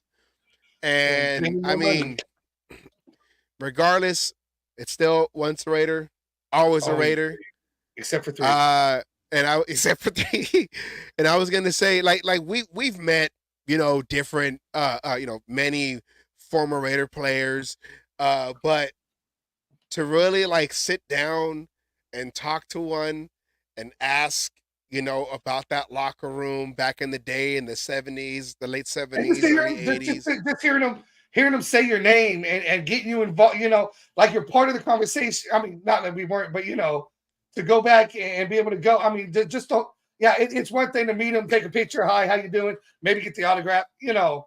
Shit like that. To spend damn near 2 hours talking football with somebody who's done it at the highest level. Raider football. Who played for a team that he wanted to be drafted by, a team that we love. Yes. To give us stories that we could never hear any other, that we can't hear any other way, but shit like this. I love hearing stories like that. I love Phil Villapiano for the storytelling. I love Derek. Anybody who could tell us stories. Who's your list of players that are who was your players? You said the 3 that you do not consider Raiders. Obviously, Marcus Russell. Yeah. Antonio Brown. Yeah. I know you know the last one. Well, for me, it's Randy Moss. That's the third one, Randy Moss. But you said Warren Sapp too. Oh, so yeah, Warren Sapp too. So there's 4. Russell's kind of been a recent ad. The 3 main ones is Antonio Brown, Randy Moss, and Warren Sapp.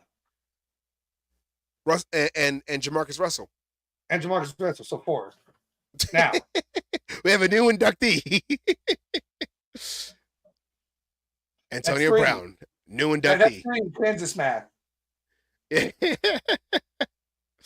because they have the extra fingers. No. You got to carry Yes, the one. You got to carry the one. And it says it's history talking.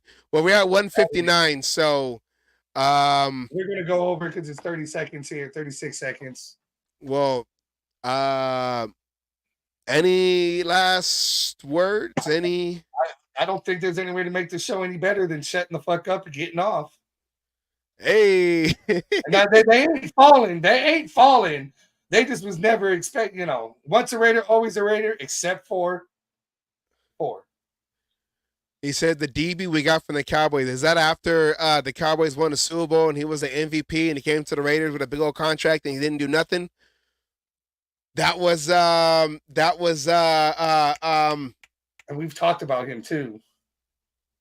I know who he's talking about. I think he's the one. Yeah, see, he said, "Yep." See, he's the one that got them interceptions against the Steelers in the Super Bowl, and Al paid him all that money to come over to the Raiders. And I think he was the MVP of the Super Bowl also, and Al gave him a lot of money. I'm forgetting his name. He said Rick says it's Smith. Smith? I don't know. I'm forgetting his name, and I know when I see him, I'm like, oh, duh. But I remember he I think he might have also wore 24. I think he wore 24. Brown. Okay, that was his first name started with an L. I believe his first name started with an L. Larry Brown. Larry Brown. Was it Larry Brown? Tell me I'm right. Tell me I'm right. Tell me I'm right. Tell me I'm right. Larry Brown. Final answer. Final answer.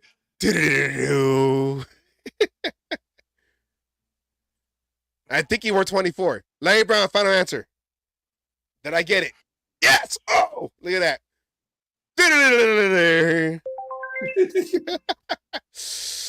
Yeah, there you go. See. All right. And that is our trivia game for today. Thank you for playing. Thank you for playing our trivia game. Thank you very much. Thank you very much, everybody. Thank you very much. He said guessing because he didn't do anything. Yeah, that's true.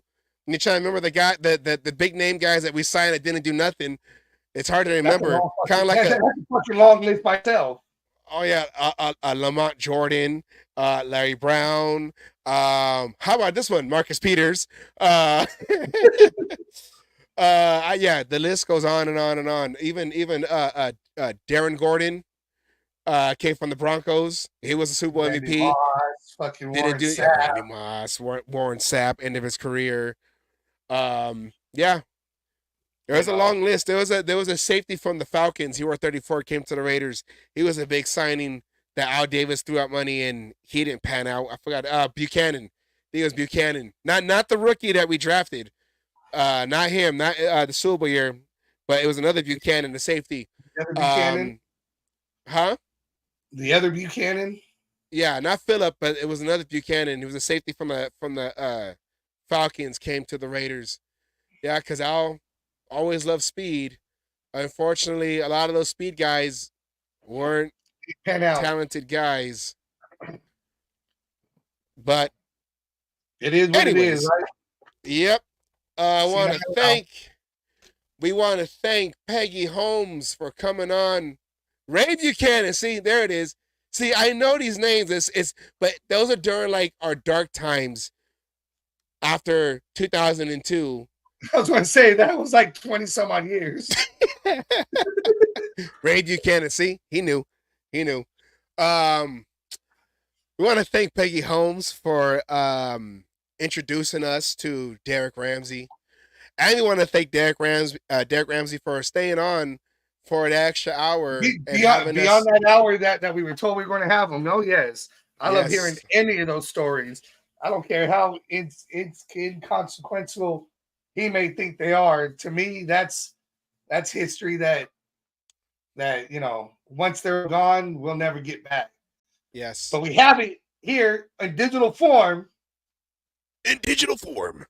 To be able to show, we got to keep bringing them on, getting them on, so we can keep the history alive. Like why we started this show was to educate people. Yes. Devon said we've been in the dark for a while. Yes, and hopefully with AP, we have now. We see the light. We see the light. We're in the city of lights in Las Vegas, so hopefully that light will shine in through. Maybe like the light from the Luxor and bend down to the stadium. Hopefully, I don't know. So like a black hole, they come around and just get sucked in. Yeah, maybe that's another. Next interview. Oh yeah, we got to get him though, and I might know somebody who can make that happen. So let's see. I gotta make some phone calls with that one. Yes, Lester Hayes. Or give me those phone numbers, and I'll get on the horn. Speaking of Stickum. Yes.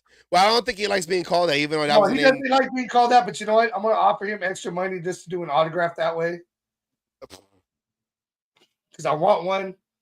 It'd be the only one in existence, a one of a kind. The judge, Lester the Molester. I already got Lester. Lester Hayes actually was my very first autograph I ever got when I was a kid. Lester Hayes was at a Walmart. My parents got it for Christmas.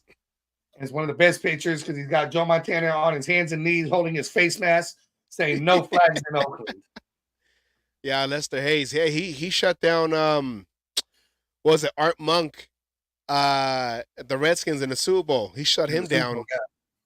So Hayes and Haynes. Oh yeah. Isn't that what they call them? The law or the attorney of the law firm of Haynes and Hayes or something like that. Wasn't that what they were called? Like that, yeah. The judge. And I wanted to ask, but then I didn't. Then again, I didn't want to ask because he said he was traded to the Patriots. I kind of did, but then I kind of didn't. I should have, but I wonder if the trade was to get Mike Haynes from the Patriots to the Raiders, because that was the same year Mike Haynes came in '83. A trade from the Patriots. I wonder if they had swapped players, Al Davis and the Patriots. Oh God, Mike.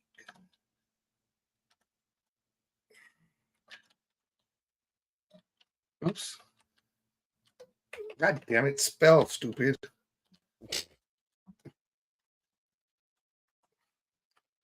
And see if my internet works quick enough. Mm-hmm.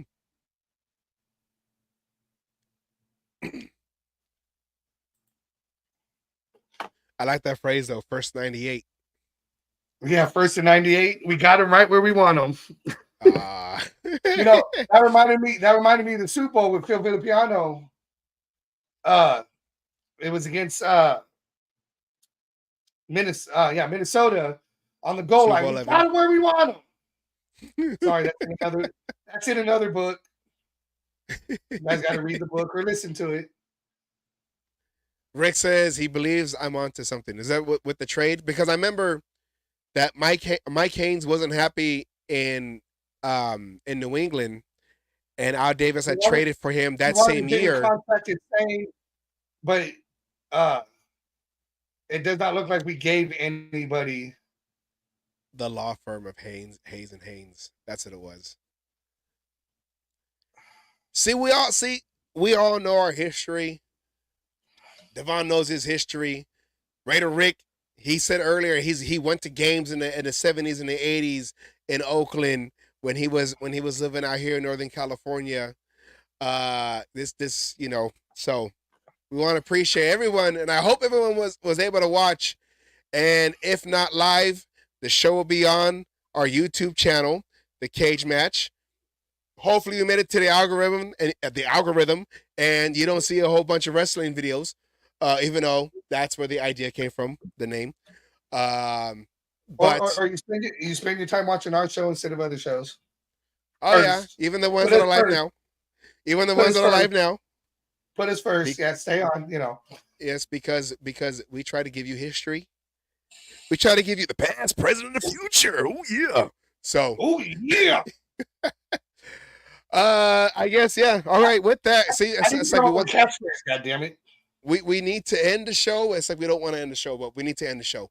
So Yeah, with that, we want to thank everyone who was here live, and for those who are watching on syndication on YouTube channel, The Cage Match, also on the Facebook channels, the Raider Homer channel, and I thank Raider Homer for letting us broadcast on his channel. Also on Asylum, on his pages that he shares them on, the Oakland Raiders Savage Facebook page, and the Cage Match YouTube.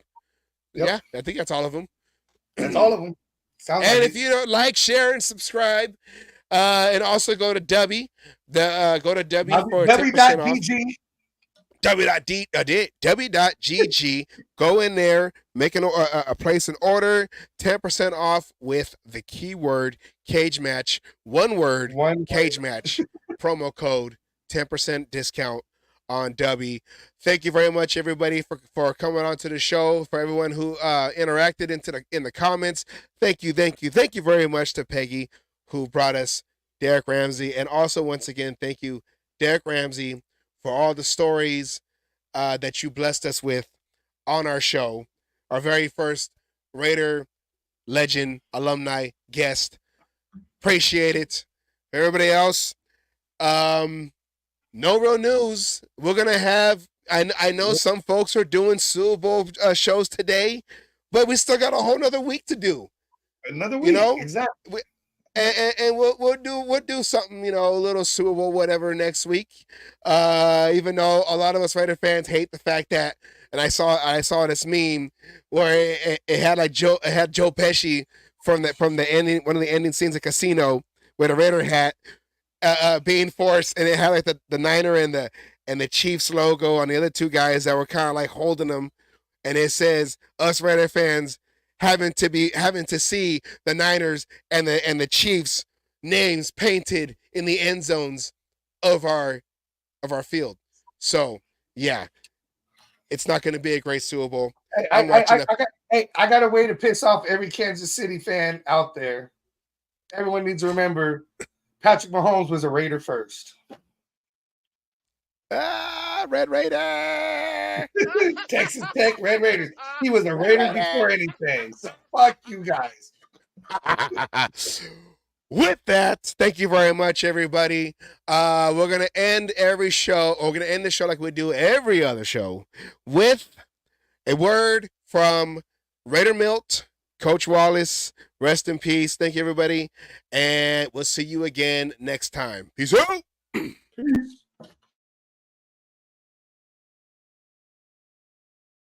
All you other NFL teams, your tailgates are weak. Your teams are weak.